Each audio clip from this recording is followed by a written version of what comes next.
What if I told you there's a game that speaks louder in silence than most do with thousands of words?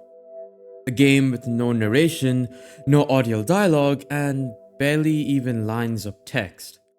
What if I told you about a simplistic character moving through a decaying yet lively world, and yet hidden beneath this quiet surface is an entire universe of stories waiting to be told?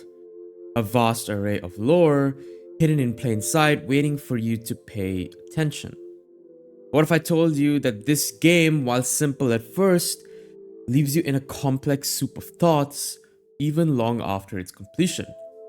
And what if I asked you how Rain World says more without even speaking a word? This is you, a slug cat, a fragile, strange creature tossed into the ruins of a world that's crumbling under the weight of time. There's no mission objectives, no map markers, no character shouting exposition at you. From the moment you fall, the world makes one thing brutally clear: you are small and it doesn't really care about you. In most games, you're the center of the universe, the chosen one, the savior, but Rainworld throws all of that out of the window. You're caught in a violent food chain, and this game makes you feel that, not through cutscenes, but through raw experience. By the first time you're hunted by a lizard, the first time the rain floods the world faster than you expected, or even the first time you starve because you miscalculated. These aren't fail states, they are actually lessons. You're learning the rules of this vast ecosystem the same way anything would, through survival. This isn't storytelling through plot, it's storytelling through condition. Condition being existence through struggle. Every part of Rainworld's gameplay is actually a narrative. Hibernation is how you save your progress, but is also your shelter, your safety, and your only consistent goal.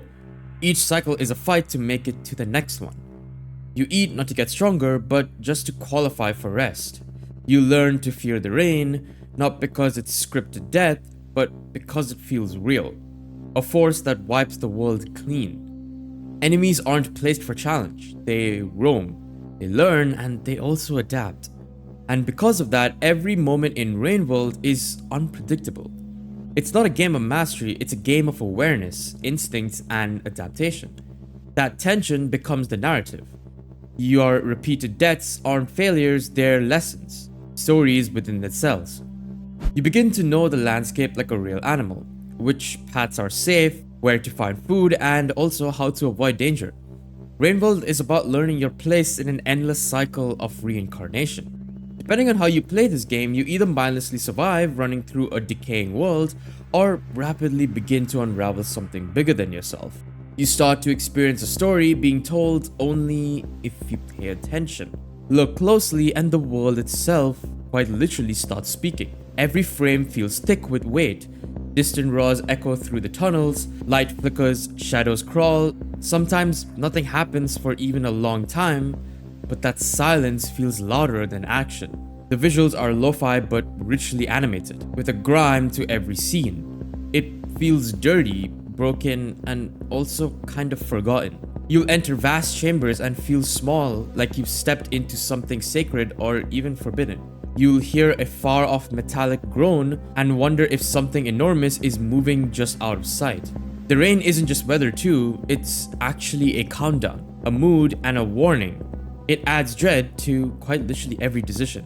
You see, every sound, every visual, every sudden moment of stillness builds tension and immersion. And that immersion tells you something no cutscene actually ever could. The fact that you are alone and you're not meant to be here, but you are here anyway. Trust me, the world really does make you feel it. Its environment too starts to say more as well. You'll pass towering ruins filled with overgrown pipes and forgotten machinery. You'll see graffiti, broken altars, and places that feel sacred, but no one remains to explain why. The echoes, characters in the game speaking of the past, and how their ties to the world leave them stuck in eternity. Each area in Rainworld is layered with meaning, if not answers. The chimney canopy feels like the bones of a decaying city, the depths more like a graveyard of a forgotten age. The Iterators, colossal godlike machines built by ancient creators, whispering to you in alien symbols, barely comprehensible, trying to solve a complex equation to an endless problem. But you don't get a cutscene to tell you all of this. You see it in the wreckage, you feel it in the atmosphere, and maybe, just maybe if you're observant, you find clues, terminal messages, ancient codes, and forgotten fragments. You see, the story exists, but only if you care enough to piece it together. The story of Rainworld is cryptic. It's buried beneath ruins, locked behind Karma gates, scattered in the fractured dialogue of the Iterators, those ancient lonely machines who were left on their own to think for too long. They'll talk to you. Well, sort of. Their language is fractured, symbolic, and you're not even sure if it's meant for you. But what you understand and what you gather is pretty haunting. To explain it briefly, and obviously spoilers ahead of course, they were once part of a great experiment. The ancients that came before us discovered a way to end the eternal cycle. However, in doing so, some were trapped in eternal damnation, and now exist as echoes. With fear of such being struck, the ancients built gigantic, magnificent machines known as the Iterators to solve the cycle and, in short, try to give the answer of peaceful death instead of a possibility of eternal suffering. However, as time went on, civilizations chose to test their luck, and over time, the machines were left alone, and they went pretty much insane.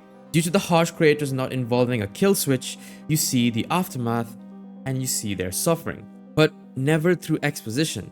You see it through behavior, decay, silence, betrayal, and honestly, selfishness. You get pieces, glimpses, but funny part is the rest is actually yours to interpret. You see, this game leaves you questioning a lot as you go on. You can choose to just survive, sure, but it really does leave you wanting to know more. Where does the harsh rain come from? Where does the ecosystem start? And even how these mindless echoes became trapped in the first place. If you choose to, you will find the answers, but you really must be paying attention. Each part of Rainworld is its own mystery. However, one thing is always abundantly clear. You yourself don't matter in the world, but you matter greatly in the story. Because this is a game that changes depending on how you play it. The lore sure remains the same, but the way you interpret it changes depending on if you pick the monk, survivor, or the hunter.